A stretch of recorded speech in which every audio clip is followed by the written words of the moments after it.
పెద్ద ఇష్యూ అయింది. ఇష్యూ అయిన తర్వాత ఈరోజు ఈనాడు వాడు వచ్చేసి ఒక కొత్త వంటకం వండాడు. చింతమనేని ప్రభాకర్ ఏమన్నాడు అనేది మేము చూపించాము.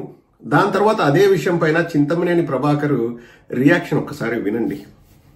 ఎవరు తప్పు, ఎవరు తాగొచ్చారో, ఎవరు అక్కడ ప్రలాపాలు చేశారో, ఎవరు గొడవకి కావాలని పెట్టుకోవడానికి ప్రయత్నం చేశారో నిజమే.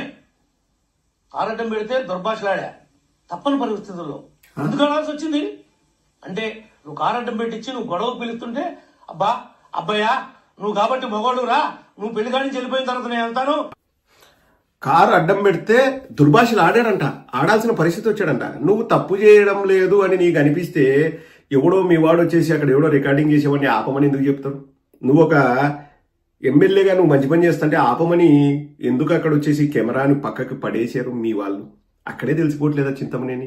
ఏదో రెచ్చగొట్టారంట, దుర్భాషలు ఆడారంట. ఇంకా కాస్త ఎక్కువ రెచ్చగొడితే చొక్కా డ్రాయర్ ఇప్పేసి బజార్లో ఊరేగుతావా?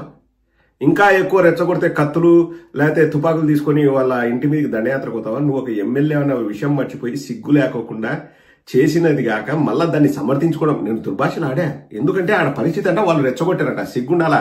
దుర్భాషలు ఆడాలా, రెచ్చిపోవాలనుకుంటే ఎమ్మెల్యే పదవికి రాజీనామా చేసి పో, కుస్తీ పోటీలోకి పోయి నువ్వు అవతలోడో గిట్టోడో అనేది తెలుసుకో. ఇదే విషయం పైన ఇప్పుడు అసలు మ్యాటరు ఇది కాదండి. ఇదే విషయం పైన ఇప్పుడు ఈనాడు పేపరోడు ఒక వార్తను వండి వార్చాడు. That is the most important thing. ఈ రోజు మన ఈ వీడియోకి గుండెకాయ లాంటిది ఈ వార్త. చింతమనేని ప్రభాకర్ అన్నాడు, తప్పు చేశాడని అందరికీ తెలిసింది కాబట్టి వాళ్ళకు కూడా తెలుసు చింతమనేని ప్రభాకర్ తాగేదో వాగుతున్నాడనే. వాళ్ళ మనుషులు వచ్చేసి రికార్డింగ్ చేయొద్దు అని చెప్పేసి ఎవడో ఫోన్లో రికార్డ్ చేస్తుంటే ఆ ఫోన్ కొట్టారు. ఆ వీడియోలో అది క్లియర్గా కనిపిస్తుంది. తప్పు కాకపోతే ఎందుకు రికార్డింగ్ ఆపేయమని చెప్తారు? ఇప్పుడు జన్మభూమి అని ఏదో పని చేస్తూ తట్టా బుట్ట తీసుకొని పైకి ఎత్తి ఏదో ఫోటోలు పోజ్ ఇస్తుంటే అప్పుడు ఎవరైనా వచ్చి కెమెరాలు ఆపండి అంటారా? బూతులు తిప్పుతున్నాడు కాబట్టి ఆపండి అని చెప్పాడు. ఇదే విషయంపై ఇప్పుడు కవర్ డ్రైవ్లు ఎలా ఆడాలి అన్న విషయాన్ని మనం ఈనాడు వాడి దగ్గర నేర్చుకోవచ్చు. చింతమనేని ప్రభాకర్ పై చంద్రబాబు అసహనం, అధికారంలో ఉన్నామని గుర్తించుకోవాలని హితవు. దెందలూరు ఎమ్మెల్యే చింతమనేని ప్రభాకర్ పై ముఖ్యమంత్రి చంద్రబాబు అసహనం వ్యక్తం చేశారు. ఓ వివాహ కార్యక్రమానికి హాజరైన చింతమనేని ప్రభాకర్ కారుకు వైకాపా మాజీ ఎమ్మెల్యే అబ్బాయి చౌదరి కారు అడ్డుగా ఉండడంతో వివాదం తలెత్తింది. ఎత్తింది లేదు, దిగింది లేదు, కైపెక్కింది, తర్వాత దిగింది. అది దీని గురించి చంద్రబాబుకు వివరించేందుకు ప్రభాకర్ శుక్రవారం మంగళగిరిలోని తెదేపా కేంద్ర కార్యాలయానికి వచ్చారు. ఉద్దేశపూర్వకంగా ఘర్షణకు పురిగొల్పేలా వైకాపా నేతలు ప్రవర్తించారని ఆయన చంద్రబాబుకు వివరించారు.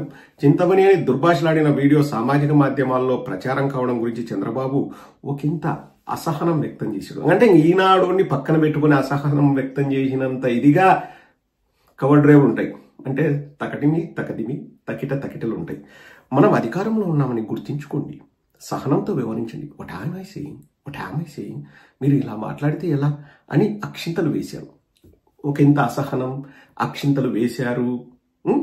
ఇలాంటివన్నీ కూడా పదాలు చాలా జాగ్రత్తగా వాడతారు ఈనాడు వాళ్ళు. అంటే ఇప్పుడు మనకేమనిపిస్తుంది, ఈ వార్త తినాక ప్రజలకు ఏమనిపిస్తుంది? సామాన్యులకి, చూడబ్బా చంద్రబాబుకి ఇటువంటి అన్ని ఇష్టం ఉండదు, చంద్రబాబు సొంత మనుషులే ఇటు అంటాడు, చంద్రబాబు టైగరు, చంద్రబాబు పులి, ఇట్లంతా ఇంకా నెక్స్ట్ వాళ్ళు దాన్ని తీసుకెళ్తాం. భవిష్యత్తులో ఇలాంటి జరగకుండా చూసుకోవాలని చెప్పారు. రేపొద్దున మళ్ళా రెచ్చగొడితే రెచ్చిపోతాడంట. అది అతని సహజ నైజం అని అతనే చెప్తున్నాడు. వాళ్ళు రెచ్చగొట్టారు, నేను రెచ్చిపోయా, దుర్భాషలు ఆడాను అని. ఇంకొంచెం ఎక్కువ రెచ్చగొడితే బట్టలిప్పి బజార్లో తిరుగుతా అంటాడు. అది అతని నైజం. కానీ ఇక్కడ మీరు గమనించాల్సింది ఏంటంటే, ఆ ఇష్యూ నుంచి కూడా చంద్రబాబు నాయుడు ఎలా మైలేజ్ తీసుకోవాలనేది ట్రై చేస్తాడు. ఇవన్నీ కూడా అండి, ఇవన్నీ డ్రామాలు, యాక్చువల్గా జరగవు. చంద్రబాబు నాయుడు అసహనం ఉండదు, పుట్టగోసి ఉండదు, చంద్రబాబు నాయుడు అక్షింతలేసా ఏముండవు. చంద్రబాబు నాయుడికి ఇప్పుడు అంత పవర్ లేదు. Chandrababu Naidu is very weak, powerless. ఎందుకు పవర్లెస్ అంటున్నాను అంటే, చంద్రబాబుకు ఉండాల్సిన సమస్యలు చంద్రబాబుకు ఉన్నాయి. కొడుకుకి ఎట్లా ప్లాట్ఫామ్ సెట్ చేయాలనే దాంట్లో బిజీగా ఉన్నాడు. నాకు తెలిసి చింతమనేని ప్రభాకర్ని ఏం అనిండడు, అంత డెకరేషన్ కూడా లేదు. కానీ నేను అనేది ఏంటంటే, ఈనాడు వాడు పొలోమని ఎట్టొస్తాడు చూడండి. వాళ్ళు 40 ఏళ్ల నుంచి పార్టీని నడుపుతున్నారు. ఇటువంటివన్నీ కూడా చాలా సహకరిస్తాయి. మన వైఎస్ఆర్ కాంగ్రెస్ పార్టీ పెద్దలకి నేను చెప్పదలుచుకుంది ఏంటంటే, ఇటువంటివి మన పార్టీలో లోపిస్తున్నాయి. అంటే వీళ్ళు నిజంగా చేయకపోయినా కానీ అదేదో జరిగినట్టు అసహనము, అక్షింతలు ఇటువంటివన్నీ బాగా రాసి జనాల్లోకి వెళ్తే అవునబ్బా చూడు చంద్రబాబు మంచోడు అంటే అక్కడ కలరింగ్. ఇప్పుడు మన పార్టీలో కూడా ఏవైనా చిన్న చిన్న సమస్యలు ఉంటాయి, జరుగుతూ ఉంటాయి. నాయకుడు సరిగా చేయకపోవడం ఏదైనా అవన్నీ ఇంటర్నల్ గా పిలిచి జగన్మోహన్ రెడ్డి గారు మాట్లాడుతుంటారు, నిజంగానే మాట్లాడుతుంటారు. ఇక్కడ డ్రామాలు జరుగుతాయి, మన దాంట్లో నిజంగానే మాట్లాడుతుంటారు. కానీ ఎంతమందికి బయటకు తెలుస్తున్నాయి? పార్టీ ఆఫీస్లో కానీ ఇంతకుముందు సీఎంఓలో కానీ ఏం జరుగుతున్నాయి, ఎట్లా వర్కౌట్ అవుద్ది, ఎలా మన సిస్టమ్ వర్క్ చేస్తుంది అనేది, పోనీ జగన్మోహన్ రెడ్డి గారి మనస్తత్వం ఏంటి, జగన్మోహన్ రెడ్డి గారు ఎలా వాళ్ళతో మాట్లాడుతున్నారు, ఎలా వాళ్ళకు దిశానిర్దేశం చేస్తున్నారు అన్నవి ఎన్నిసార్లు